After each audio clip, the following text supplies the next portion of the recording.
உங்களுக்கு இருக்கும் குறிப்பிட்ட பிரச்சனை அல்லது கவலை என்னவென்று தெளிவாக வரையறுக்கவும். நீங்கள் என்ன ஆலோசனை கேட்கிறீர்கள் என்பதை தெரிந்து கொள்ள வேண்டும்.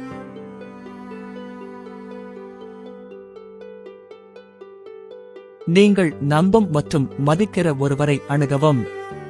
இது ஒரு குடும்ப உறுப்பினர், நண்பர், வழிகாட்டி அல்லது ஒரு நிபுணராக இருக்கலாம்.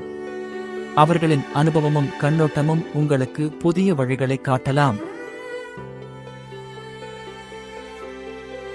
வெவ்வேறு கண்ணோட்டங்களை பெற தயங்காதீர்கள். ஒரே பிரச்சனையில் பலரின் கருத்துக்களை கேட்பது ஒரு முழுமையான பார்வையை உங்களுக்கு வழங்கலாம். உங்கள் உள்ளுணர்வை கவனியுங்கள். மற்றவர்களின் ஆலோசனைகள் பயனுள்ளதாக இருந்தாலும் இறுதியில் உங்கள் சொந்த முடிவை எடுப்பது முக்கியம். உங்கள் மதிப்புகள் மற்றும் தேவைகளுக்கு எது சரியானது என்று உங்களுக்கு தெரியும். பொறுமையாக இருங்கள். சில சமயங்களில் சரியான ஆலோசனை அல்லது தீர்வு உடனடியாக கிடைக்காது.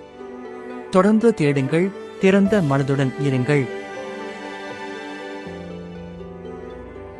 ஆன்லைன் ஆதாரங்களை பயன்படுத்தவும். பல வலைத்தளங்கள் மற்றும் மன்றங்கள் பல்வேறு தலைப்புகளில் ஆலோசனை வழங்குகின்றன. இருப்பினும் தகவலின் நம்பகத்தன்மையை உறுதிப்படுத்துவது முக்கியம். புத்தகங்கள் மற்றும் கட்டுரைகளை படிக்கவும்.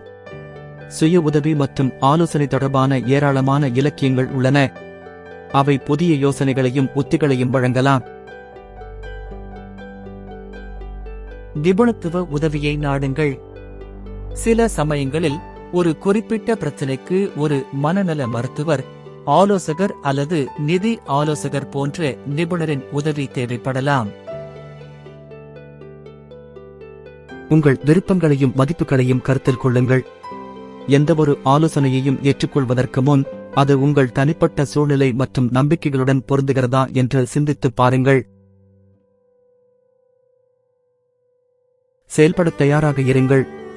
ஆலோசனை பெறுவது ஒருபுறம், அதன்படி செயல்படுவதுதான் முக்கியம். ஒரு திட்டத்தை உருவாக்கி சிறிய படிகளாக அதை செயல்படுத்த தொடங்குங்கள்.